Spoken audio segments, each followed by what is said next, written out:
Eles acharam que eu estava surda e cega, pronta para ser enxotada como um vira-lata doente. Sou Jurema, 72 anos, e vivo em Vila Velha respirando a maresia dessa praia. Mas o que meu filho não imaginava era que a velha aqui tinha a escritura na mão e o sangue frio na alma. O vento que vem do mar aqui no Espírito Santo carrega um sal que enferruja os portões com o tempo, mas parece que conserva a memória da gente. Eu moro nessa mesma casa de esquina há mais de 40 anos.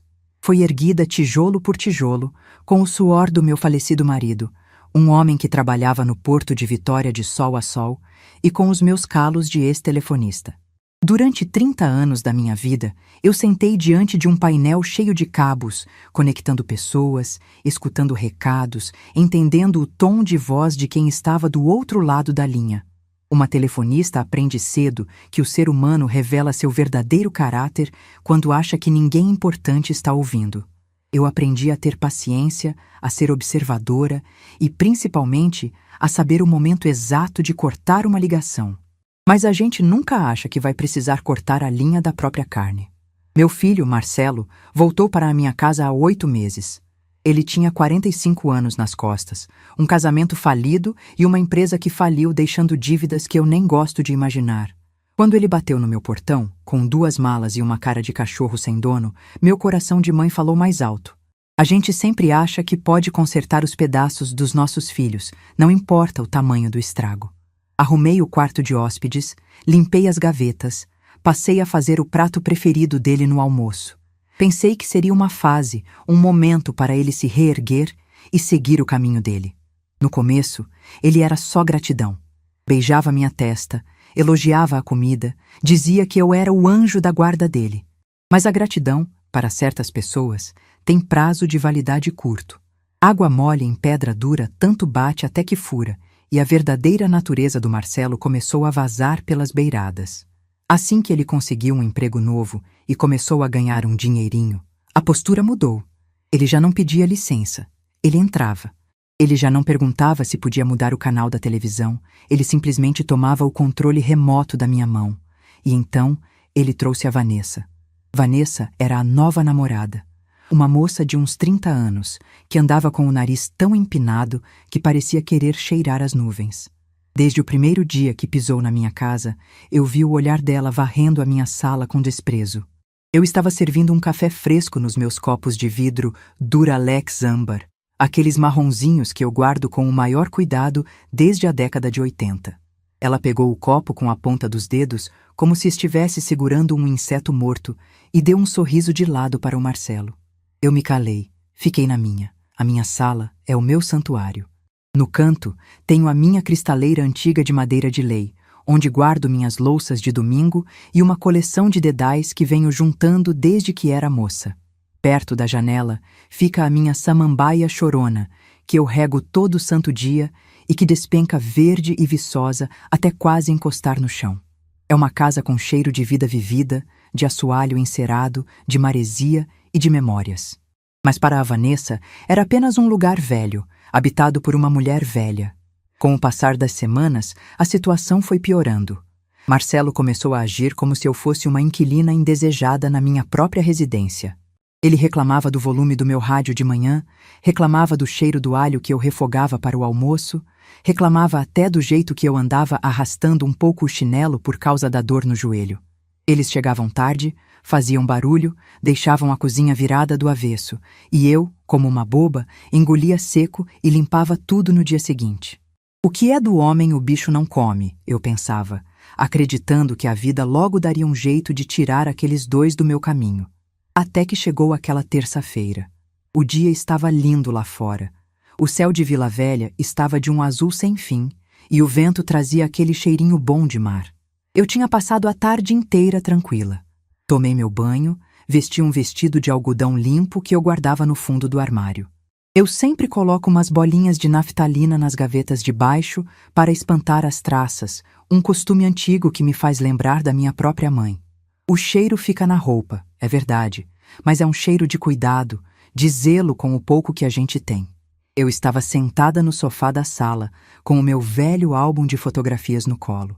Aquele álbum pesado, de capa de couro sintético, com as fotos presas por aquelas cantoneiras pretas que a gente usava antigamente. Eu estava organizando algumas fotos do meu marido, lembrando do sorriso dele, sentindo aquela saudade mansa que não dói mais, só aquece o peito. A televisão estava desligada. A casa estava em paz. Foi quando a porta da frente se abriu de supetão. Marcelo e Vanessa entraram rindo alto. Ela usava um perfume doce, forte demais, que invadiu a minha sala, atropelando o cheiro do mar. Eles pararam no meio do caminho, quando me viram no sofá. O sorriso da Vanessa sumiu na mesma hora. Ela fez uma careta, torceu o nariz e levou a mão ao rosto, como se estivesse passando mal. Ai, Marcelo, ela resmungou, com aquela voz fina e arrastada. Que cheiro insuportável é esse? Parece que abriram um túmulo. Não dá, amor. Minha rinite ataca na hora, me dá até ânsia de vômito. Eu levantei os olhos do álbum confusa. Olhei para o meu filho, esperando que ele dissesse a ela para ter respeito na casa da mãe dele. Esperei que ele lembrasse a mulher ao lado dele que aquele teto foi construído com o suor de uma vida inteira. Mas o que eu vi no rosto do meu filho foi irritação. E não era com ela, era comigo. Marcelo deu um passo na minha direção, com os ombros tensos e o rosto franzido. Ele me olhou de cima a baixo, não como um filho olha para uma mãe, mas como a gente olha para um saco de lixo que esqueceram de colocar na calçada. "Sai da sala, velha!" ele gritou. A voz dele bateu nas paredes e fez os copos na cristaleira tremerem. "Pelo amor de Deus, vai para o seu quarto! O cheiro de naftalina das suas roupas dá enjoo nela. Você não percebe que empesteia a casa inteira com essas velharias?" O silêncio que se seguiu foi a coisa mais ensurdecedora que eu já ouvi na vida. Foi como se o tempo tivesse parado. A palavra velha ficou flutuando no ar, misturada com aquele perfume enjoativo da namorada dele. Eu senti um golpe físico, como se ele tivesse me dado um soco no meio do estômago. O ar faltou. Minhas mãos, que seguravam o álbum de fotografias, começaram a tremer levemente. Eu olhei para a foto do meu marido, ali, preso pelas cantoneiras pretas. Ele parecia me olhar de volta, triste. Eu olhei para o Marcelo. O menino que eu carreguei no ventre, que eu amamentei, que eu passei noites em claro, colocando compressa fria na testa para baixar a febre. O homem que eu acolhi quando o mundo inteiro virou as costas para ele. Ele estava ali, de pé, com os braços cruzados, esperando que eu obedecesse. Ao lado dele, Vanessa tinha um sorrisinho de canto de boca, um olhar de triunfo. Ela achava que tinha vencido. Ela achava que tinha demarcado território. Uma pessoa normal talvez chorasse, talvez gritasse, fizesse um escândalo, jogasse na cara dele todas as fraldas que trocou e todo o dinheiro que gastou. Mas como eu disse, eu fui telefonista a vida inteira. Eu sei lidar com choque em silêncio. Eu sei que quando a linha entra em curto-circuito, gritar no fone não adianta nada. Você precisa manter a calma e desconectar os cabos certos. Eu não disse uma única palavra. Farinha pouca, meu pirão primeiro. Se ele achava que a minha presença era um estorvo, se ele achava que a minha história, marcada pelo cheiro de naftalina das minhas roupas limpas, era motivo de nojo, então a resposta não seria dada com lágrimas. O luto por um filho vivo é uma dor muito esquisita. Naqueles 10 segundos de silêncio, eu enterrei o Marcelo dentro do meu coração. O homem parado na minha frente não era mais o meu menino. Era apenas um invasor arrogante que havia esquecido as regras básicas de sobrevivência. Fechei o meu álbum de fotografias devagar. O som do couro batendo foi o único ruído na sala. Levantei-me do sofá com a dignidade que os meus 72 anos me permitiam. Alisei a saia do meu vestido de algodão, ergui a cabeça e passei por eles. Não desviei o olhar, mas também não os encarei. Olhei através deles, como se fossem feitos de vidro, como se fossem fantasmas insignificantes na minha casa. Caminhei a passos lentos até a porta da varanda que dá para o jardim dos fundos. Abri a porta e saí, fechando-a suavemente atrás de mim. O ar lá fora estava fresco. Fui até o canto do piso de cimento queimado e me sentei na minha cadeira de espaguete, aquela com os fios de plástico verde e amarelo que se moldam ao corpo da gente. O vento do mar bateu no meu rosto, bagunçando meus cabelos brancos. Respirei fundo, enchendo os pulmões de oxigênio, sentindo a maresia limpar a toxicidade que tinha ficado na sala. Fiquei ali, sentada, ouvindo o barulho abafado da televisão que eles ligaram lá dentro. Ouvindo as risadas soltas. Eles achavam que tinham me encurralado. Acharam que a velha humilhada tinha ido lamber as feridas no quintal e que, a partir de hoje, a casa pertencia a eles. Coloquei a mão no bolso do meu vestido e tirei o meu telefone celular. Os dedos ainda tremiam um pouco, mas a minha mente nunca esteve tão afiada. Procurei na lista de contatos o nome do meu sobrinho. Roberto, filho da minha irmã mais velha. Beto, como a gente chama, é corretor de imóveis há mais de 15 anos. Um profissional de mão cheia, conhecido na cidade inteira por vender rápido e por não ter pena de negociar duro. Apertei o botão de ligar e levei o aparelho ao ouvido. A linha chamou 2 vezes antes de ele atender. Tia Jurema, que surpresa boa! Tudo bem com a senhora? A voz do Beto era alegre, cheia de energia. Eu olhei para o muro da minha casa. Olhei para o telhado colonial que o meu marido pagou com tanto suor. Olhei para a janela da sala, onde a sombra do meu filho e daquela mulher se moviam como donos do mundo. Beto, meu filho. Minha voz saiu firme, sem um pingo de choro. Você ainda está com o seu escritório aberto? Estou sim, tia. Aconteceu alguma coisa? A senhora precisa de ajuda? Preciso. Você tem as chaves da imobiliária e os contatos daqueles investidores que compram imóveis à vista por aqui, não tem? Tenho, claro. Mas por que a senhora está perguntando isso?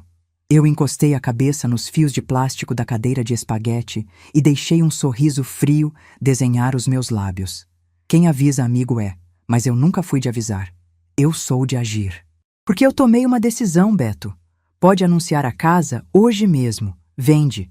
E vende rápido para quem pagar à vista, e não conta nada para o seu primo. O silêncio do outro lado da linha indicou a surpresa dele, mas eu já não estava prestando atenção nas dúvidas do meu sobrinho. Eu estava ocupada demais saboreando o fato de que eles poderiam ter conquistado o sofá da sala, mas não faziam a menor ideia de que o chão sob os pés deles estava prestes a desaparecer. O telefone ficou mudo depois que o Beto concordou em vir no dia seguinte, bem cedo, antes que a casa acordasse. Eu abaixei o aparelho e o coloquei de volta no bolso do meu vestido de algodão. Fiquei ali, sentada na minha cadeira de espaguete, sentindo as tiras de plástico verde e amarelo marcarem a pele dos meus braços. O vento nordeste, aquele que sopra forte aqui no litoral do Espírito Santo, trazia o som das ondas arrebentando na praia da costa. Era um som constante, pesado, que sempre me ajudou a pensar. Eles dizem que quando a gente envelhece, a cabeça fica fraca e a memória falha. Engano deles. O corpo pode até pedir arrego, o joelho pode estalar quando a gente levanta, mas a memória de uma mulher que ralou a vida inteira é mais afiada que navalha de barbeiro. A palavra velha ainda ecoava na minha cabeça. Sai da sala, velha. O tom de nojo, a cara de desprezo do Marcelo. Aquilo não foi um escorregão, não foi uma palavra dita no calor do momento. Foi a máscara caindo e quebrando no chão de cimento queimado da minha varanda. Enquanto eu ouvia as risadas da Vanessa vindo lá de dentro, ecoando pela casa que o meu marido suou sangue para levantar, comecei a fazer uma viagem para dentro de mim mesma. Eu precisei buscar a Jurema de antigamente.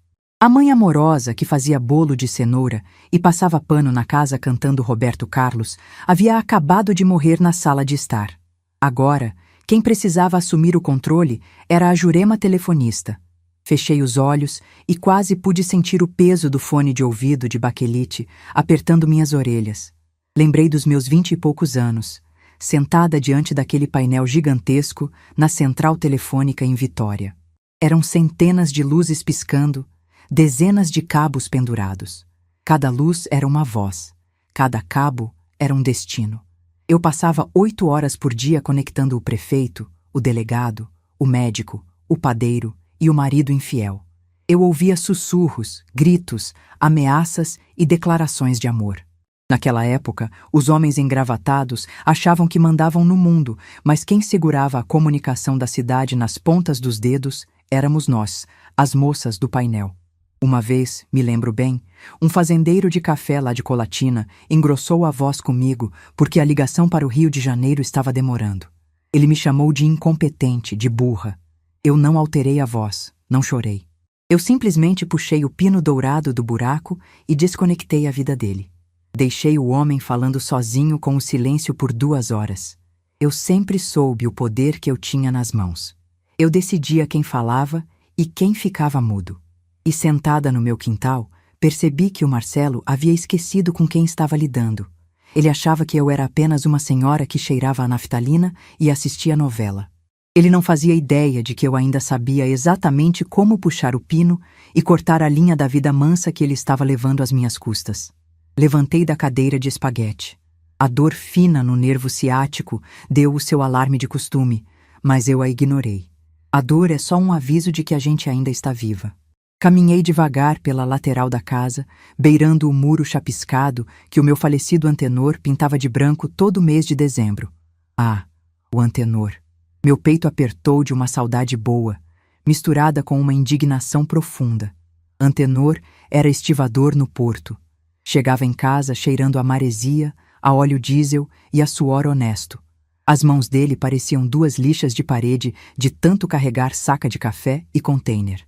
Quando compramos esse terreno em Vila Velha, isso aqui era só areia e mato. A gente veio morar num barraco de madeira nos fundos, enquanto ele mesmo levantava as paredes da frente nos finais de semana. Eu ajudava a virar a massa. Minhas unhas viviam sujas de cimento. Cada tijolo daquela sala de onde eu fui expulsa tinha a marca das nossas digitais. Criar cobra para picar o pé é um ditado que a gente só entende quando o veneno queima na própria veia. Marcelo sempre teve tudo do bom e do melhor que a nossa pobreza permitia. Antenor fez horas extras até a coluna entortar para pagar uma escola particular para o menino. Ele não vai carregar peso, Jurema, meu marido dizia, alisando a cabeça do menino. Ele vai ser doutor, vai ter escritório com ar-condicionado. Marcelo realmente não carregou peso, mas também não aprendeu o valor de nada. Abriu empresa, faliu, casou, separou. Sempre com aquela arrogância de quem acha que o mundo lhe deve alguma coisa. E agora, trazia aquela moça de nariz empinado para pisar no chão que o pai dele cimentou. Cheguei à porta dos fundos que dá para o corredor dos quartos. Entrei sem fazer barulho. A casa estava com aquele cheiro inconfundível do fim de tarde capixaba, mas agora misturado com a fragrância enjoativa do perfume da Vanessa, que parecia ter grudado nas paredes. Eles estavam na cozinha. Eu parei no corredor escuro e fiquei ouvindo. Você precisa dar um jeito naquelas panelas de ferro fundido dela, Marcelo. A voz da Vanessa era anasalada, cheia de frescura. Aquilo é nojento, pesado. Fica soltando uma crosta preta na comida. Eu não vou cozinhar naquilo. Amanhã mesmo vou comprar um jogo de panelas de cerâmica rosa que eu vi na internet. Você joga as velhas no lixo. Pode deixar, amor. A voz do meu filho respondeu, mansa, submissa. Amanhã eu dou um fim naquelas tranqueiras. A gente vai ajeitando a casa do nosso jeito. A velha não vai nem notar, ela mal sai daquele quarto de costura. Eu sorri no escuro, um sorriso frio, sem dentes, que não chegou aos olhos. Macaco velho não mete a mão em cumbuca. E eu não ia entrar na cozinha para fazer barraco por causa de panela.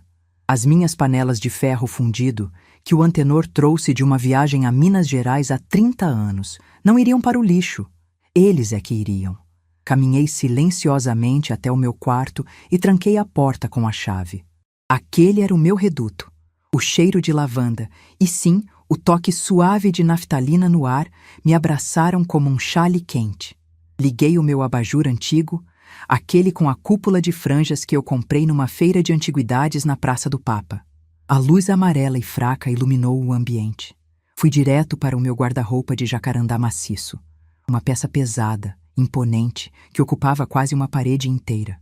Abri a porta central, que rangeu baixinho. Afastei meus vestidos de domingo e os casacos que eu quase nunca usava por causa do calor que faz nesse estado. No fundo do guarda-roupa, escondida debaixo de uma pilha de cobertores de lã, estava a minha caixa de segredos. Era uma lata grande de biscoitos amanteigados dinamarqueses, daquelas azuis que toda avó brasileira acaba transformando em porta-trecos. Puxei a lata para fora e a coloquei em cima da cama. Tirei a tampa. Por cima, havia o disfarce perfeito. Carretéis de linha de todas as cores, um saquinho com botões perdidos, agulhas espetadas num pedaço de feltro vermelho e uma fita métrica enrolada. Tirei tudo isso com cuidado e levantei o fundo falso de papelão que eu mesma havia recortado. Lá embaixo, intocável, repousava a verdadeira fundação daquela casa. Um envelope pardo, grosso e desgastado nas pontas.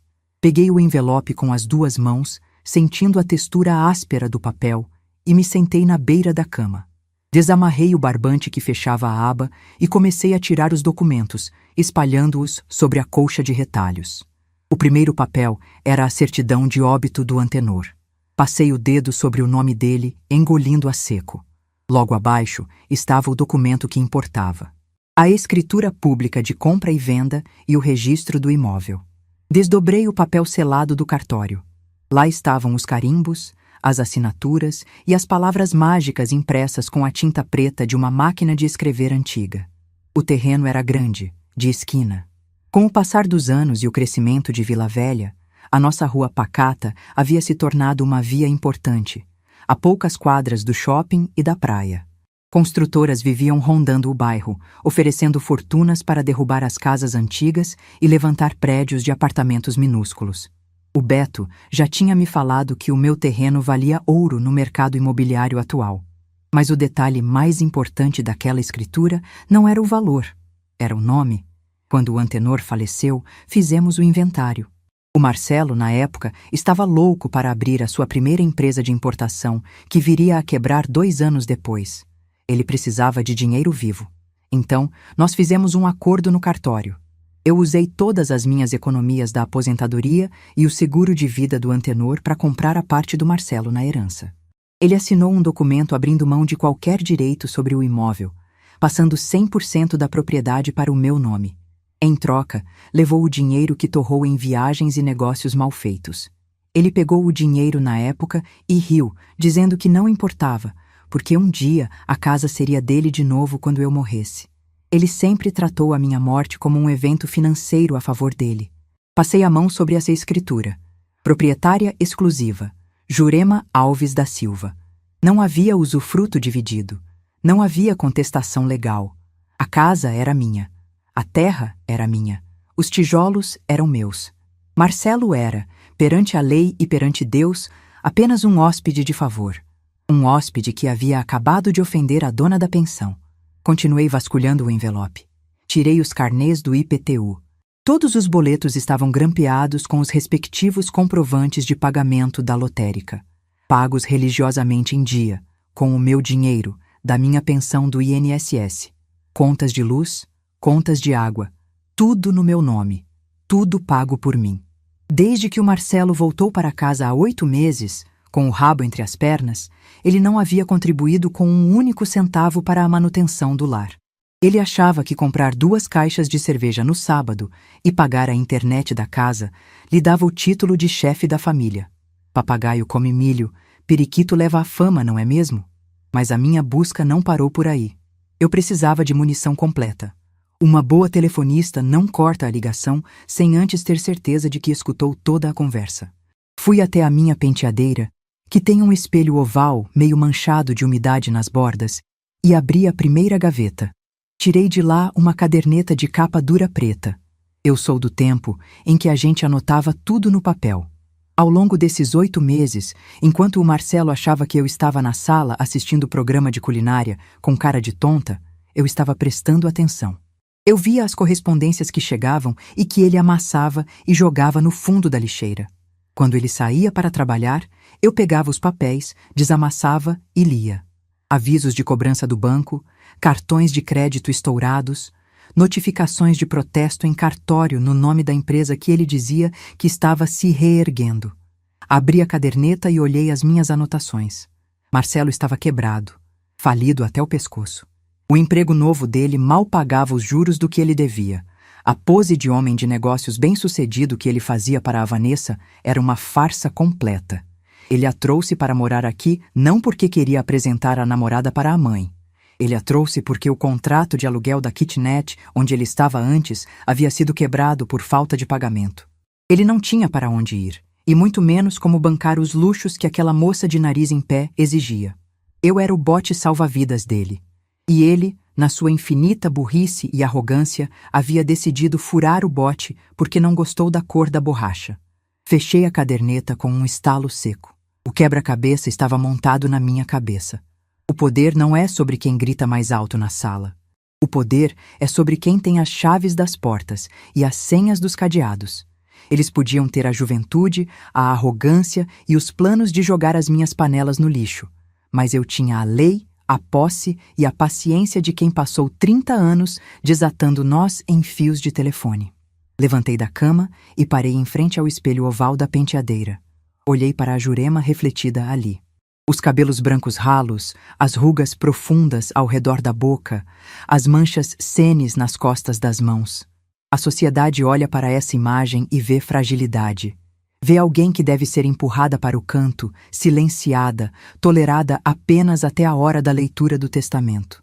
Mas eu olhei para aquelas marcas e vi o mapa de uma guerreira. Vi a mulher que pariu de cócoras, que construiu casa com as próprias mãos, que lidou com a viuvez sem derramar uma lágrima na frente de estranhos. Eu não era uma velha inútil cheirando a naftalina. Eu era a tempestade que estava se formando no horizonte de Vila Velha, silenciosa e devastadora. Comecei a desabotoar o meu vestido de algodão. Tirei a roupa de ficar em casa, aquela que eles diziam dar enjoo. Dobrei a peça com um carinho imenso e a guardei de volta na gaveta, bem em cima das bolinhas de naftalina. Fui até o cabideiro e escolhi uma blusa de linho azul marinho, bem passada, e uma calça social impecável. Vesti as roupas. Coloquei o meu colar de pérolas falsas, aquele que o antenor me deu de aniversário de casamento em 1990. Penteei os cabelos para trás, prendendo-os num coque firme. Eu estava me arrumando para a guerra. Mas não haveria gritaria, não haveria choro nem ranger de dentes da minha parte. A execução seria feita por baixo dos panos, com a precisão fria de uma cirurgiã. Guardei a escritura, os carnês e a caderneta de volta no envelope. Coloquei o envelope não mais no fundo falso da lata de biscoitos, mas dentro da minha bolsa de couro de sair. A bolsa que eu levaria comigo amanhã cedo, quando abrisse o portão para o Beto. Apaguei o abajur de franjas. O quarto mergulhou na penumbra, iluminado apenas pelo feixe de luz que entrava por debaixo da porta. Lá na sala, ouvi a televisão ser ligada num volume alto. O som de um filme de ação abafou o barulho do mar. Eles estavam confortáveis. Estavam donos de si. Eles achavam que a velha tinha ido dormir chorando sua humilhação. Mas a velha estava apenas mapeando o território antes de implodir a ponte sob os pés deles. O sol nem tinha tido tempo de espantar a neblina rala que cobre Vila Velha de manhãzinha quando eu destranquei o portão da frente. Eram 6 horas em ponto. O ar estava gelado, com aquele cheiro forte de maresia misturado com o sereno da madrugada. E a rua continuava num silêncio de dar gosto. Eu já estava de pé desde as 4:30. Tinha passado um café forte, bebido na minha xícara de porcelana com a asa lascada, e me preparado para o teatro que a vida estava me obrigando a encenar. Um carro branco estacionou devagar, rente à calçada. Era o Beto. Meu sobrinho desceu com uma pasta de couro debaixo do braço, olhando para os lados com aquela cara de quem está fazendo algo escondido. E estávamos mesmo. Fiz um sinal com a mão e ele entrou rápido, sem fazer o portão de ferro ranger. Caminhamos em silêncio até a varanda dos fundos, longe das janelas dos quartos onde o meu filho e a namorada dormiam o sono dos justos, ou melhor, o sono dos folgados. Nos sentamos perto da minha samambaia chorona. Beto abriu a pasta e tirou uma prancheta. Ele me olhava com um misto de pena e preocupação. Eu odeio que sintam pena de mim. Tia Jurema, a senhora tem certeza absoluta disso? Ele sussurrou, ajeitando os óculos no rosto. Vender a casa assim, do dia para a noite, é a história da sua vida inteira aqui debaixo desse telhado. O antenor está no cemitério de Santo Antônio descansando em paz, Beto. Eu cortei a frase dele, com a voz baixa, mas firme como um prego na madeira. A história da minha vida eu levo comigo na cabeça. Tijolo não é parente. Parede não tem coração. Eu quero vender. E quero vender para ontem.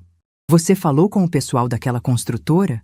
Beto engoliu em seco, percebendo que a Jurema que estava ali não era a tia doce que fazia pavê no Natal, mas a mulher de negócios que precisava resolver um problema. Falei, tia. O dono da construtora Litoral está de olho nesse seu terreno de esquina faz uns 5 anos. Eles querem levantar um prédio de 12 andares aqui. Como a senhora quer o dinheiro à vista, na conta, e tem pressa, eles pagam um pouco abaixo do valor de mercado para fechar negócio na hora. Mas, tia, mesmo sendo um pouco abaixo, é muito dinheiro. O terreno é enorme. Dá 2.800.000 reais, limpos. Pagamento em transferência bancária no ato da assinatura. Eu não pisquei. 2.800.000 reais. O antenor teria caído duro para trás se ouvisse um número desses. Era dinheiro suficiente para eu comprar um apartamento luxuoso, mobiliado, pagar um plano de saúde de primeira linha e ainda viver o resto dos meus dias comendo camarão pistola na beira da praia se eu quisesse. Fechado, eu respondi, sem pestanejar. Mas eu tenho 2 condições. Primeira, o dinheiro tem que estar na minha conta em 48 horas. Segunda, você vai achar um apartamento para mim hoje. Quero um lugar pequeno, de 2 quartos, no 2º andar de um prédio com elevador, lá na praia de Itaparica. De preferência, um que já venha com armário embutido, para eu não ter dor de cabeça com marceneiro. Compro à vista também. Beto sorriu de canto de boca. Ele sempre admirou a minha frieza. Pegou o celular e, com passos de gato, foi até a frente da casa, tirou umas fotos da fachada, mediu a lateral do muro e voltou. Assinamos uma autorização de venda ali mesmo, em cima da mesa de cimento do quintal. Antes das 7 da manhã, meu sobrinho já estava dentro do carro, levando consigo o destino da minha casa e o fim da mamata do meu filho. Quando deu 10 horas da manhã, a casa começou a acordar. Eu ouvi o barulho do chuveiro, os passos pesados no corredor e as risadas baixinhas. Fui para a cozinha e me sentei na mesa, com um pano de prato no colo, descascando uma cabeça de alho. Eu precisava vestir a minha fantasia de velha submissa. Camarão que dorme a onda leva, e eu precisava que eles achassem que eu estava em sono profundo. Marcelo entrou na cozinha, esfregando os olhos, com a cara amassada e o cabelo bagunçado. Vanessa vinha logo atrás, vestindo um hobby de seda cor-de-rosa que devia custar mais do que o salário que o meu filho tirava no mês. Ela olhou para mim, torceu o nariz e foi direto para a cafeteira. "Bom dia, meu filho", eu disse, com a voz mansa, olhando para o alho nas minhas mãos. Marcelo apenas resmungou um dia para dentro e abriu a geladeira. Vanessa, por sua vez, parou no meio da cozinha com as mãos na cintura. Ela olhou para o fogão, onde a minha panela de ferro fundido estava descansando, limpa e areada, desde a noite anterior. "Marcelo, eu não falei para você jogar esse lixo fora?" A voz dela era fina, irritante. Parecia uma broca de dentista no meu ouvido. "Eu não vou fazer meu ovo mexido nessa crosta de tétano. Tira isso daqui agora." Meu filho fechou a geladeira, suspirou e pegou a minha panela, a panela que o pai dele trouxe de viagem. A panela onde eu fiz o feijão tropeiro que alimentou aquele ingrato a vida inteira. Ele abriu a porta do armário debaixo da pia, onde fica a lixeira, e jogou a panela lá dentro. O barulho do ferro batendo no plástico ecoou na cozinha. "Pronto, amor. Daqui a pouco eu levo lá para a lixeira da rua. Não se estressa", ele disse, beijando o pescoço dela. Depois virou o rosto na minha direção, com aquela arrogância nojenta. "Mãe, a Vanessa vai chamar um arquiteto amigo dela amanhã de tarde. A gente vai quebrar aquela parede da sala e tirar aquela cristaleira velha de lá. Ocupa muito espaço. Vai arrumando um lugar no seu quarto para guardar as suas xícaras de vidro barato." Eu continuei descascando o alho. A faca na minha mão não tremeu 1 milímetro. A raiva é um veneno que a gente só bebe se for burra. Eu respirei fundo, engoli a indignação e fiz a minha melhor cara de ovelha assustada. "Tá bom, Marcelo, eu vou arrumar as minhas coisas", respondi sem levantar os olhos. A sensação de poder absoluto é uma coisa engraçada. Quando você sabe que tem a corda no pescoço do seu inimigo, você não se importa com os xingamentos dele. Deixei os dois tomando café na minha cozinha, levantei devagar e avisei que ia até a farmácia comprar meu remédio de pressão. "Traz 2 garrafas de água com gás daquelas de vidro, dona Jurema." A Vanessa gritou da cozinha enquanto eu caminhava para a porta. Mas tem que ser da garrafa de vidro, viu? Não bebo água em plástico. Pode deixar. Eu sussurrei para mim mesma, fechando a porta da frente. Eu não fui para a farmácia coisa nenhuma. Peguei um táxi na esquina e fui direto para o cartório no centro de Vila Velha. Beto já estava me esperando na porta, junto com um rapaz de terno alinhado e gravata azul. Era o representante da construtora. Entramos numa sala com ar-condicionado gelado. O rapaz me tratou com aquele respeito falso que as pessoas engravatadas têm com os idosos, falando devagar, como se eu fosse surda ou meio débil mental. Eu deixei ele falar. Li cada linha das 5 páginas do contrato de promessa de compra e venda. Confirmei os números, conferi a cláusula de desocupação imediata e passei a vista nos dados da minha conta bancária. Peguei a caneta preta que o rapaz me estendeu e assinei o meu nome com a firmeza de quem está escrevendo a própria carta de alforria. Jurema Alves da Silva. A transferência será feita ainda hoje à tarde, dona Jurema. O rapaz de terno disse, guardando os papéis numa pasta. A construtora agradece o negócio. Em 3 dias, nossa equipe vai colocar os tapumes em volta do terreno para iniciar a demolição. Demolição. A palavra bateu no meu peito, mas não doeu. O que dói é a ingratidão. O tijolo vira pó, mas a minha dignidade não. Saí do cartório e fui com o Beto visitar o apartamento que ele tinha separado para mim. Ficava na praia de Itaparica. Um prédio novinho em folha, pastilhado de branco. Pegamos o elevador até o 2º andar. Quando o Beto abriu a porta, eu senti uma paz que não sentia há 8 meses. O apartamento cheirava a tinta fresca e limpeza. Tinha uma sala espaçosa, uma varanda fechada com vidro, de onde eu podia ver as ondas do mar quebrando azuis e brancas, uma cozinha cheia de armários planejados e 2 quartos confortáveis. Não tinha cheiro de naftalina. Não tinha lembranças de filho ingrato. Tinha cheiro de futuro. É do dono da imobiliária, tia. Ele estava querendo vender faz tempo. Faço por R$600 mil, já com toda a papelada inclusa. O apartamento está vazio, a senhora pode se mudar hoje mesmo se quiser. Fecha o negócio, Beto, mas não me mudo hoje. Eu preciso de mais 2 dias na minha antiga casa. Tenho umas coisas para arrumar e uma lição para ensinar. Voltei para casa no meio da tarde. Antes de entrar, passei na padaria e comprei as benditas águas com gás na garrafa de vidro. Eu precisava manter o disfarce até o último segundo. Quando abri o portão, meu coração deu um pulo no peito. Lá no canto do quintal, perto da lixeira da rua, havia um grande saco preto de lixo estourado de um lado. Fui até lá olhar. A ponta da minha panela de ferro fundido estava rasgando o plástico. Puxei o saco um pouco mais. Lá dentro, misturado com restos de comida e cascas de ovo, estavam as minhas toalhas de crochê que ficavam em cima da televisão e algumas das minhas revistas antigas de receitas. Eles não esperaram. Eles já tinham começado a limpar a casa da minha presença, como se eu já estivesse morta. Eu fechei os olhos. Puxei o ar pelo nariz até encher os pulmões com a maresia capixaba. Uma lágrima teimosa tentou escorrer pelo canto do olho, mas eu a sequei com as costas da mão suja de poeira. A Jurema mãe chorou por um segundo, mas a Jurema telefonista cortou a linha na mesma hora. Deixei o saco de lixo lá. Peguei as garrafas de água e entrei na casa. A sala estava uma bagunça.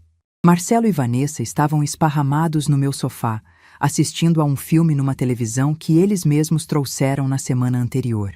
Tinha caixas de pizza vazias em cima da minha mesinha de centro. Eles nem viraram o rosto quando eu passei.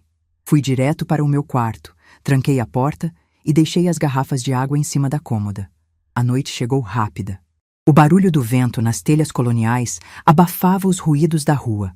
Quando a casa mergulhou no escuro e os 2 foram dormir, eu comecei a minha verdadeira operação de guerra. Tirei debaixo da cama 3 caixas grandes de papelão que eu guardava dobradas. Montei cada uma delas no silêncio da madrugada. Fui até a cristaleira da sala, andando nas pontas dos pés. Com a delicadeza de quem desarma uma bomba, comecei a embrulhar os meus copos de vidro Duralex âmbar em pedaços de jornal velho. Embalei um por um. Fui até a prateleira de cima e peguei a minha coleção de dedais. Eram mais de 50 pecinhas de porcelana, prata e madeira, que eu fui juntando ao longo de décadas. Guardei todos numa caixa de sapato. Voltei para o quarto. Esvaziei as minhas gavetas. Guardei os meus vestidos, as minhas blusas de linho, o meu álbum de fotografias com as cantoneiras pretas. Cada objeto que eu colocava dentro daquelas caixas de papelão era um pedaço da minha alma que eu estava salvando do naufrágio. O Marcelo achava que a minha vida cabia num saco de lixo preto, mas ele estava muito enganado. Passei a noite inteira empacotando o que realmente importava. Deixei nos móveis apenas o que era pesado demais ou o que não me servia mais. Quando o sol começou a nascer no dia seguinte, as 3 caixas estavam lacradas com fita adesiva, escondidas no fundo do meu guarda-roupa de jacarandá. O quarto parecia intocado para quem olhasse de fora. O teatro precisava continuar. Durante a quinta e a sexta-feira, eu vivi como um fantasma dentro da minha própria casa. Eu via a Vanessa medindo a parede da sala com uma fita métrica, rindo e dizendo que ali caberia um sofá de couro branco lindíssimo. Eu via o Marcelo no telefone, fingindo que estava fechando grandes negócios de importação, quando, na verdade, eu sabia, pelos papéis da minha caderneta preta, que ele estava fugindo das ligações dos cobradores do banco. Eu servia o café. Eu passava o pano no chão. Eu aguentava as caras de nojo e as piadas sobre o cheiro de naftalina das minhas roupas. Quem ri por último, ri melhor. E eu estava guardando a minha gargalhada para o momento certo. Eles tropeçavam na própria arrogância, cegos para o abismo que se abria debaixo dos pés deles. Na tarde de sexta-feira, eu estava sentada na minha cadeira de espaguete verde e amarela no quintal, olhando para o céu azul. O meu telefone celular vibrou no bolso do vestido. Tirei o aparelho e abri a mensagem de texto do Beto. Tia, o dinheiro da construtora acabou de compensar. Os 2.800.000 estão na sua conta. A compra do seu apartamento novo já foi registrada no cartório e eu estou com as chaves na mão. A equipe de demolição chega amanhã de manhã, às 9 horas, com o caminhão e a retroescavadeira. Eu li aquela mensagem 3 vezes. O visor do celular iluminava as manchas cenes das minhas mãos. O dinheiro estava lá. O apartamento estava lá. A retroescavadeira estava a caminho. O tabuleiro estava montado e o checkmate estava a apenas algumas horas de distância. Guardei o celular no bolso. Olhei para a janela da sala, onde a sombra do Marcelo e da Vanessa se moviam. A casa estava com as horas contadas. Eles achavam que o fim de semana seria de planejamento para a decoração nova. Não sabiam eles que, na manhã seguinte, o único planejamento que teriam que fazer era descobrir em qual calçada iriam dormir, porque a dona do circo havia acabado de vender a lona. O sábado amanheceu com aquele mormaço pesado, típico do litoral do Espírito Santo, onde o sol parece que já nasce cansado de tanto queimar. Eu abri os olhos antes mesmo do despertador tocar. Fiquei deitada por uns minutos, olhando para as ranhuras do teto de gesso do meu quarto, escutando o som das ondas quebrando lá longe, na praia da costa. Era o último dia que eu ouviria aquele som debaixo daquele telhado. E, curiosamente, meu peito estava leve como uma pluma. Nenhuma gota de arrependimento. Quem planta vento, colhe tempestade, e a previsão do tempo para a minha sala de estar era de furacão categoria 5. Levantei da cama com a agilidade que a minha coluna permitia.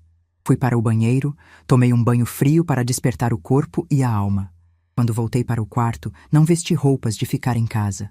Peguei o meu melhor conjunto de alfaiataria, uma calça de linho cru e uma blusa de seda azul marinho que eu comprei numa boutique chique de Vitória anos atrás e quase nunca usava. Calcei meus sapatos de couro confortáveis, coloquei meus brincos de pérola verdadeira, herança da minha mãe, e arrumei o cabelo num coque impecável, esticado com laquê. Fui até a gaveta da cômoda, abri o pacotinho de naftalina e passei os dedos nas bolinhas brancas. Depois, esfreguei os dedos levemente nos pulsos e atrás das orelhas, por cima do meu perfume de alfazema. Eu queria que eles sentissem o meu cheiro. O cheiro da mulher que eles tentaram enterrar viva. Às 7 horas em ponto, ouvi o barulho do motor de uma caminhonete parando na rua. Fui até o portão, andando rente ao muro chapiscado, para não fazer barulho nas pedras do jardim. Beto estava lá, acompanhado de 2 rapazes fortes de camisa regata. Abri o cadeado devagar. Bom dia, tia Jurema. A senhora está uma lindeza. Beto sussurrou, dando um beijo na minha testa. Ele olhou para a casa silenciosa. Eles ainda estão dormindo? Estão no 10º sono dos justos, Beto. O encosto não acorda cedo no sábado. Podem entrar. As caixas estão no meu quarto. Os 2 rapazes entraram nas pontas dos pés.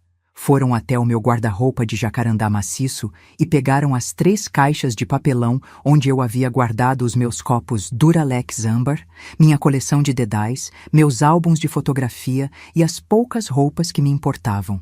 O resto ficaria.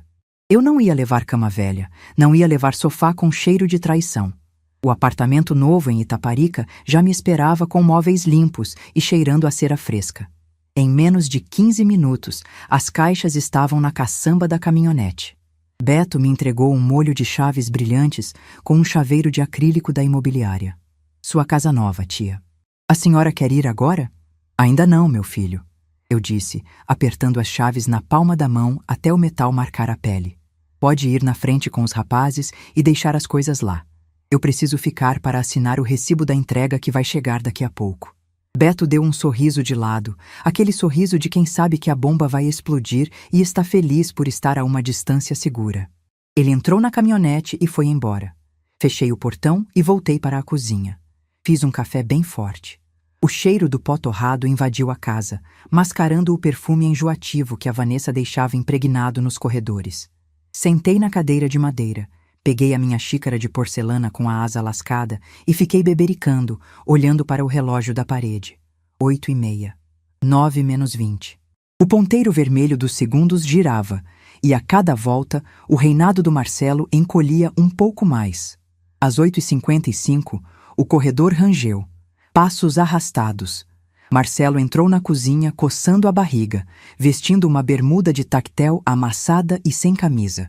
O rosto estava inchado de sono.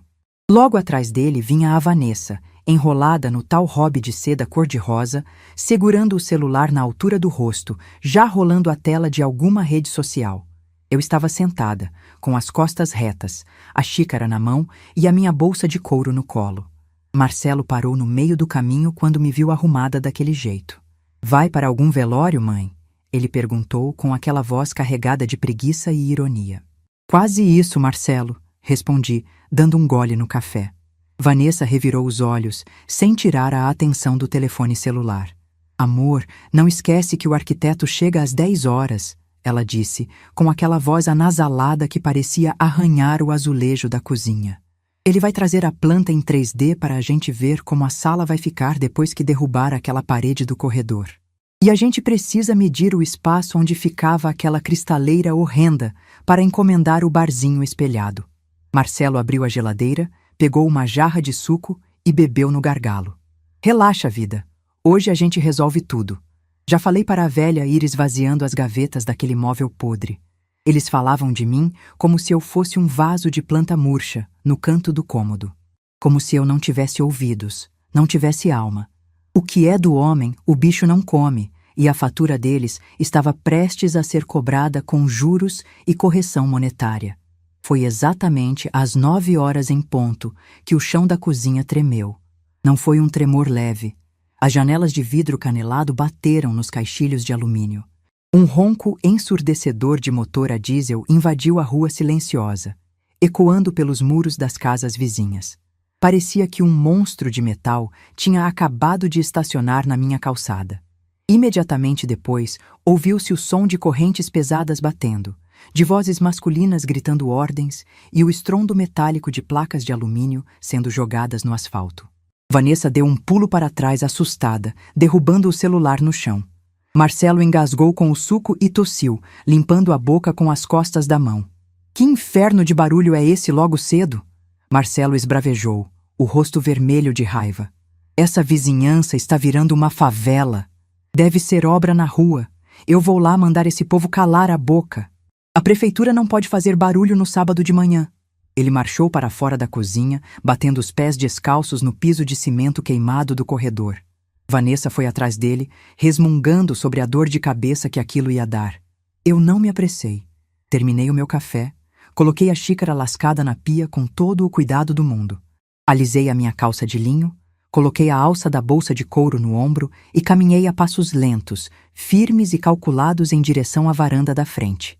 A mesma varanda que o meu falecido antenor tinha cimentado com o suor do rosto dele. Quando cheguei à porta, a cena que se desenrolava no meu portão era digna de uma novela das 8. Havia um caminhão-prancha gigantesco parado atravessado na rua, bloqueando o trânsito. Em cima dele, uma retroescavadeira amarela e colossal brilhava sob o sol da manhã. O braço de ferro da máquina parecia um dinossauro pronto para dar o bote. Na minha calçada, 5 homens vestindo macacões azuis brilhantes, capacetes brancos e botas de bico de aço já estavam descarregando tapumes de alumínio. 2 deles já começavam a furar o chão rente ao meu muro com uma britadeira para fixar as estacas de isolamento.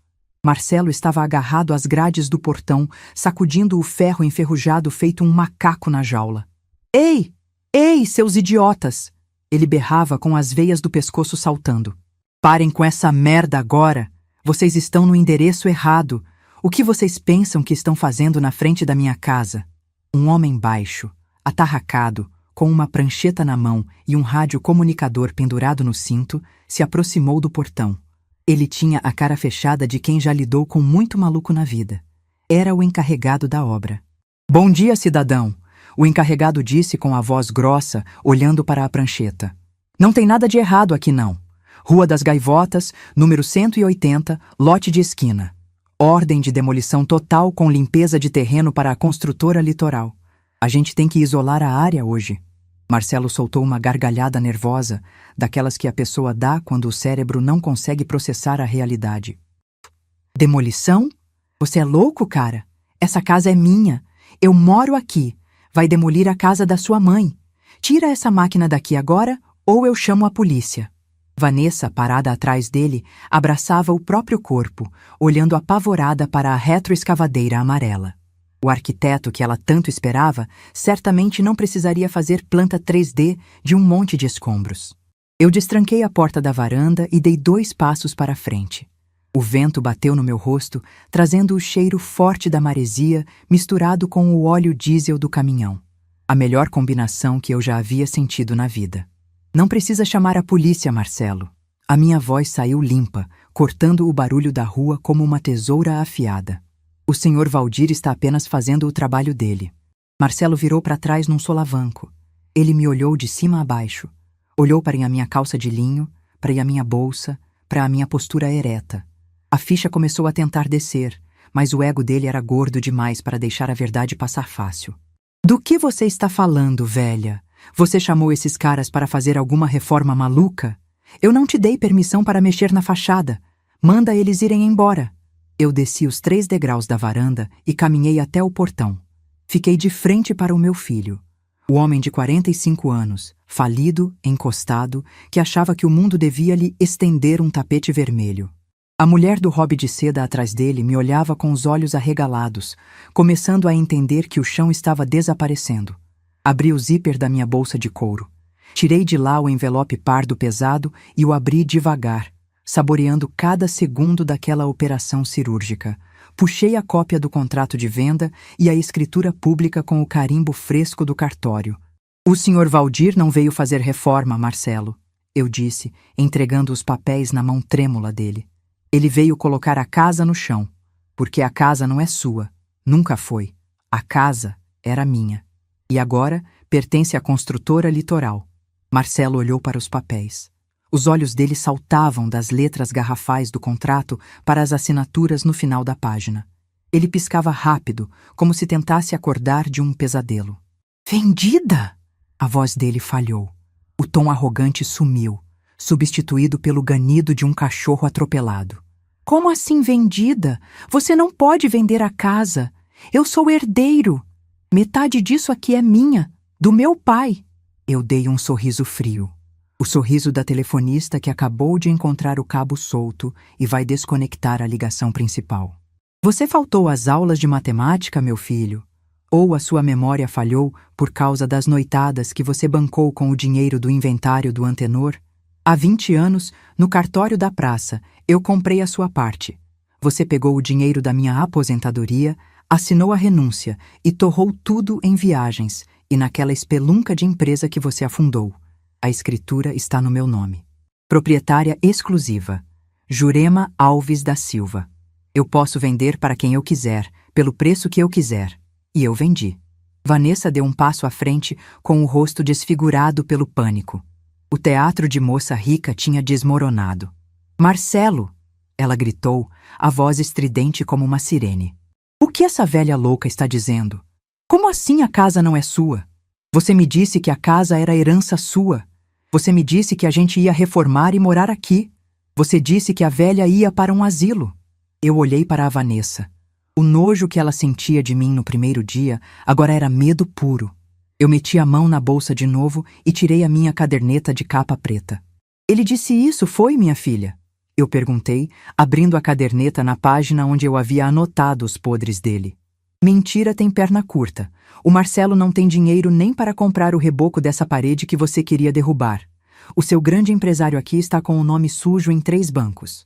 A empresa nova dele deve 20 mil de impostos. O carro que vocês andam está com busca e apreensão agendada. Ele te trouxe para cá porque o dono da kitnet onde ele morava expulsou ele por falta de pagamento. A cor sumiu do rosto da Vanessa. Ela olhou para o Marcelo com um misto de ódio e repulsa. O castelo de cartas desabou na frente de todo mundo, iluminado pelo sol forte das 9 da manhã.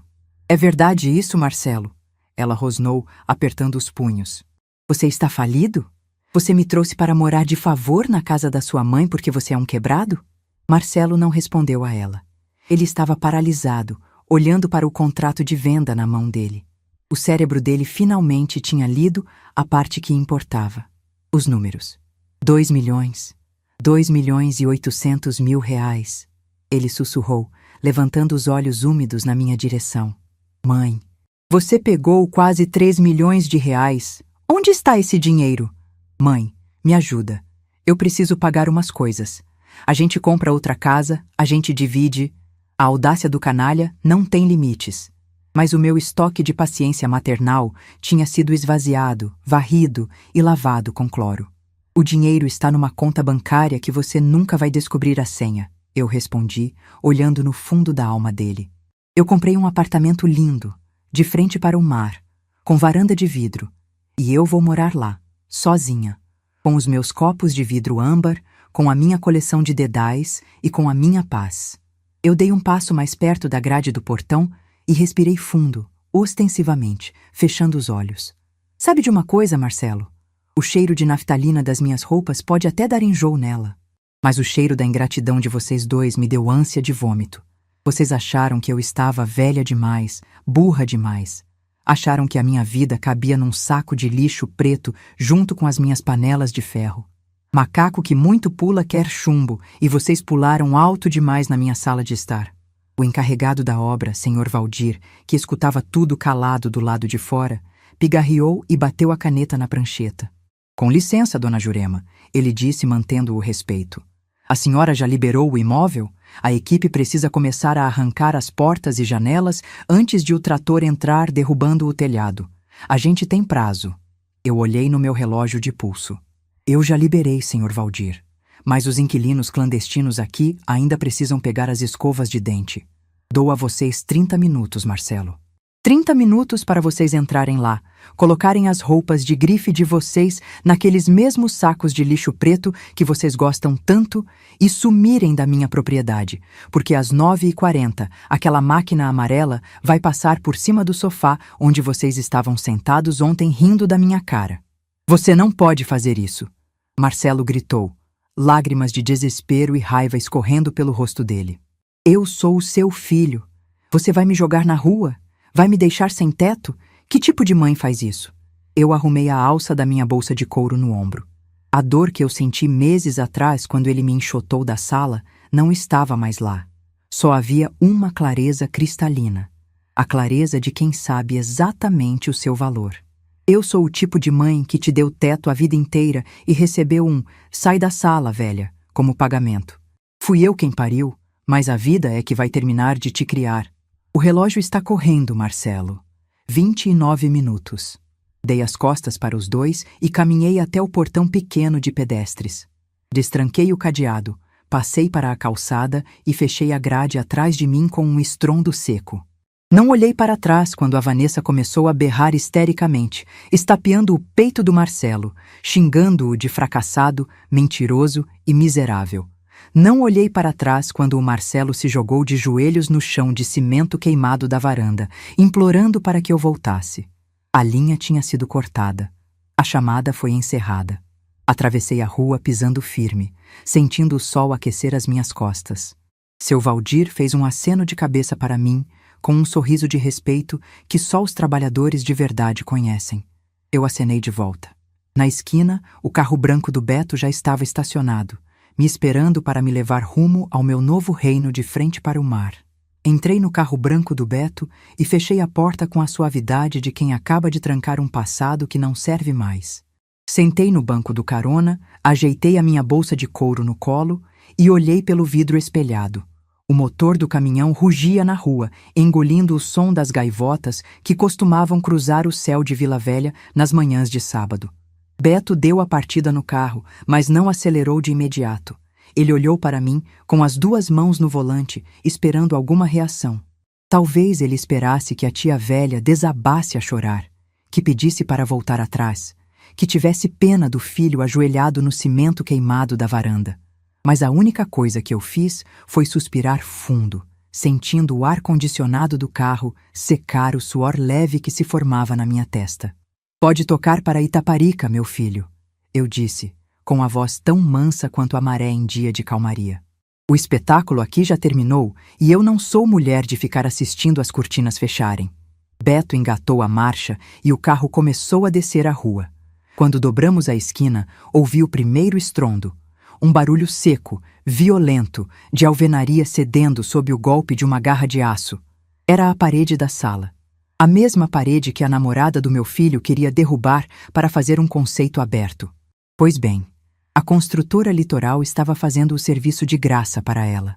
O chão tremeu levemente sob os pneus do carro. Eu fechei os olhos por um segundo e vi o rosto do meu falecido antenor. Pensei que fosse sentir dor. Pensei que o luto pelos tijolos que ele assentou fosse me rasgar o peito. Mas a verdade é que os mortos não moram nas paredes. Vão-se os anéis e ficam os dedos. O suor do meu marido não virou entulho. O suor dele virou a minha liberdade, depositada numa conta bancária com muitos zeros, garantindo que a viúva dele nunca mais precisasse engolir sapo de ninguém. O trajeto até a praia de Itaparica durou menos de 20 minutos, mas para mim pareceu uma viagem de décadas. Eu estava deixando para trás a Jurema, que andava de cabeça baixa, a Jurema que limpava a panela suja de filho ingrato, e estava indo ao encontro da Jurema, que tomou as rédeas da própria carruagem. O vento nordeste batia no vidro do carro, e eu podia ver o mar se abrindo na nossa frente, azul, infinito, com ondas brancas quebrando na areia fofa. O prédio novo era imponente, todo revestido em pastilhas claras que brilhavam sob o sol capixaba. Beto estacionou na garagem subterrânea e nós pegamos o elevador. Quando as portas de metal se abriram no segundo andar, o cheiro de tinta fresca e de limpeza me abraçou. Beto destrancou a porta de madeira maciça e me deu passagem. Eu entrei no meu novo reino. A sala era ampla, com o piso de porcelanato refletindo a luz do dia. A varanda era fechada com aquelas cortinas de vidro chiques, e de lá eu tinha uma visão privilegiada do calçadão e da praia. Não havia cheiro de perfume doce e enjoativo. Não havia caixas de pizza vazias em cima da mesa.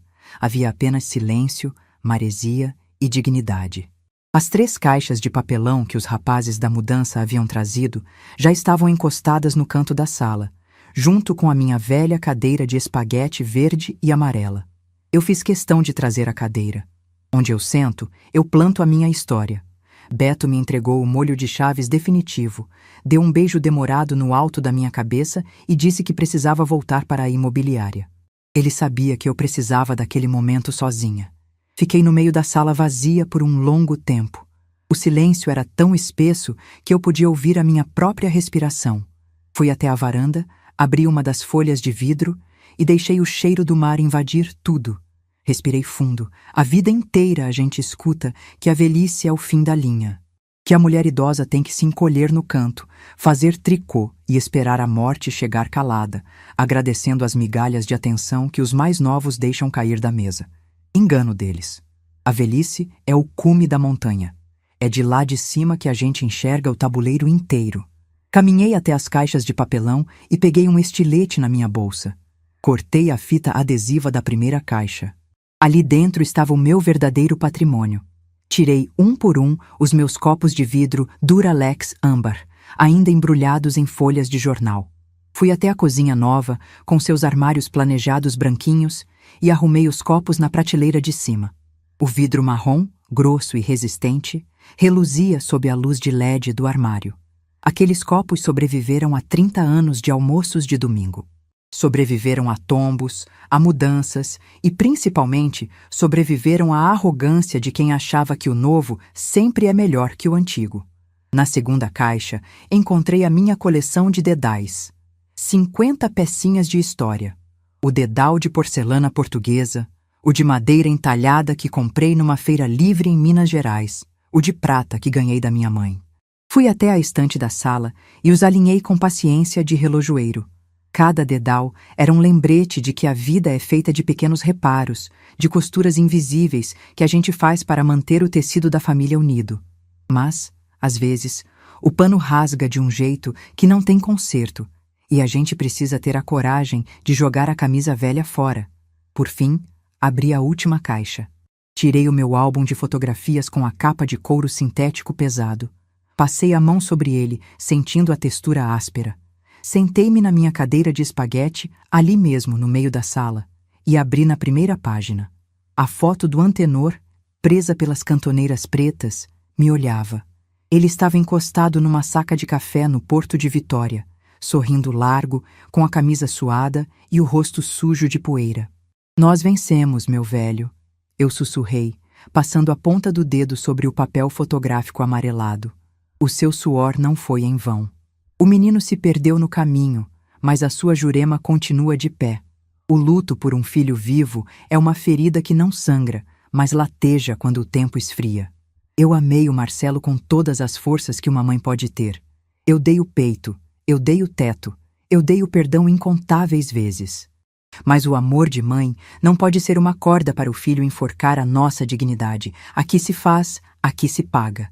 Eu não empurrei o meu filho para o abismo. Ele construiu a própria ponte de palitos de dente e decidiu pular em cima dela. A notícia do que aconteceu naquela manhã de sábado não demorou a correr. Cidades de litoral parecem grandes, mas os boatos viajam mais rápido que o vento nordeste. Na quarta-feira da semana seguinte, o Beto veio tomar um café comigo e me contou o final da ópera. A tal da Vanessa, a moça do nariz empinado que tinha alergia ao meu cheiro, não durou meia hora depois que a retroescavadeira começou a trabalhar. Quando ela percebeu que o Marcelo não era dono de um império, mas sim um falido prestes a dormir na calçada, a máscara do amor eterno caiu e quebrou em 1000 pedaços. Beto me disse que ela chamou um carro de aplicativo ali mesmo na rua. Entrou no carro com a bolsa de grife falsificada dela, bateu a porta e deixou o meu filho sozinho, chorando no meio-fio enquanto os tapumes de alumínio da construtora fechavam o terreno. Marcelo ainda tentou me ligar. Nos primeiros 3 dias, o meu telefone celular tocou dezenas de vezes. O visor acendia com o nome dele. Mas eu fui telefonista a vida inteira. Eu sei exatamente como lidar com uma linha em curto. Eu não atendi nenhuma das ligações. Fui até a loja da operadora no shopping de Vila Velha. Comprei um chip novo, troquei o meu número e joguei o antigo no lixo. A conexão foi encerrada. O cabo principal foi desconectado. Hoje, pelo que fiquei sabendo através de uma vizinha antiga, Marcelo está morando num quarto de pensão nos fundos de um bairro operário. A empresa dele foi finalmente fechada pela Receita, e o carro foi apreendido pelo banco no meio da rua. Aos 45 anos, o empresário teve que engolir o orgulho e arrumar um emprego de vendedor numa loja de ferragens no centro da cidade para conseguir pagar o aluguel do quartinho. Pela primeira vez na vida, ele está sentindo o peso da própria sobrevivência. Ele achava que a minha panela de ferro fundido era pesada. Agora ele está descobrindo que pesado mesmo é carregar o peso do próprio fracasso sem ter uma mãe para passar a mão na cabeça. A vida pune quem não sabe agradecer. E a justiça tarda, mas não falha, principalmente quando a gente ajuda a justiça a andar um pouquinho mais rápido. Os meses se passaram e a minha nova vida em Itaparica floresceu como as orquídeas que eu passei a cultivar na varanda. Com R$ 2.800.000 rendendo juros gordos numa conta segura, eu descobri um mundo que o meu falecido marido e eu nunca tivemos tempo de explorar. Contratei uma moça maravilhosa chamada Dirce para vir limpar o apartamento 2 vezes por semana. Dirce é uma senhora de 50 e poucos anos, com um sorriso largo e mãos de fada. Nós tomamos café juntas, comemos bolo de fubá e damos risadas das novelas da tarde. Eu pago o triplo do que ela cobraria, porque quem conhece o peso do trabalho sabe valorizar o suor alheio. Comprei roupas novas, não porque as minhas velhas eram ruins, mas porque eu decidi que a minha pele merecia tecidos macios. Comprei blusas de linho de todas as cores, saias bem cortadas e sapatos que não apertam o meu joelho cansado. Mas toda vez que eu abro as gavetas do meu guarda-roupa novo de MDF branco, lá no fundo, escondidas sob as malhas limpas, estão as minhas bolinhas de naftalina. Eu não abri mão delas. O cheiro de naftalina foi a arma que eles tentaram usar para me humilhar. Eles disseram que era cheiro de túmulo, cheiro de coisa velha e inútil. Mas a naftalina serve para proteger. Ela espanta as traças, afasta as pragas que devoram o tecido silenciosamente no escuro. Aquele cheiro forte e penetrante é o cheiro do zelo, da preservação de quem sabe que o que é bom precisa ser guardado com cuidado. Hoje, quando eu sinto o cheiro das bolinhas brancas, eu sinto o cheiro da minha própria vitória. Eu fui a naftalina da minha própria vida. Eu espantei a traça que estava devorando a minha casa por dentro. Às vezes, no fim da tarde, eu desço para caminhar no calçadão. Vejo os jovens correndo com fones de ouvido, os casais de mãos dadas, as crianças tomando sorvete sujo de areia. Eu ando devagar, sentindo a brisa fresca. Ninguém olha para mim e imagina a tempestade que eu causei. Eles veem apenas uma mulher de 72 anos, de cabelos brancos bem presos num coque, com um colar de pérolas no pescoço e um andar tranquilo. A sociedade subestima os idosos brasileiros. Acham que a nossa sabedoria prescreveu que as nossas mãos trêmulas não têm mais força para virar a mesa. Mas o que a juventude não entende é que a gente não precisa de força muscular para vencer uma guerra. A gente só precisa saber onde apertar o botão certo. Eu não sou uma coitadinha, nunca fui. Fui parida no interior de Minas Gerais, criei calos virando massa de cimento no litoral capixaba e passei 3 décadas comandando a central telefônica de uma cidade inteira. Eu escutei segredos de políticos, de juízes e de bandidos através dos fios de cobre. Eu aprendi que o poder não faz barulho. O poder de verdade é mudo. Ele se esconde nas decisões tomadas na calada da noite, nos documentos trancados dentro de latas de biscoito azul, na paciência de quem espera o inimigo tropeçar na própria língua. Hoje, quando me sento na minha varanda envidraçada, eu me sinto a rainha do meu próprio castelo. A dor de ter perdido o Marcelo em vida já não me assombra mais. A ferida fechou e virou cicatriz, e cicatriz é só um mapa que mostra por onde a gente já passou. Eu fiz o meu papel de mãe. Entreguei um homem feito para o mundo, mas o mundo é uma escola dura que não aprova aluno preguiçoso. Se ele vai aprender a ser gente vendendo prego e martelo na loja de ferragens, isso já não é mais problema da Jurema. O meu expediente terminou. O sol começa a se pôr no horizonte, pintando o céu do Espírito Santo com tons de laranja, rosa e roxo. A luz reflete no meu copo de vidro Duralex âmbar, que agora está cheio de um chá mate bem gelado. Eu pego o copo, encosto na grade de alumínio da varanda e brindo em silêncio à Jurema do passado, à Jurema do presente e ao meu antenor, onde quer que ele esteja. A maresia entra pela fresta do vidro, misturando-se suavemente com o aroma da alfazema e o toque afiado e inconfundível da naftalina que sobe da minha blusa de linho. Eu sorrio, dou um gole no meu chá e fecho os olhos, com a certeza absoluta de que nunca houve um cheiro tão perfeito e revigorante quanto o cheiro da própria liberdade.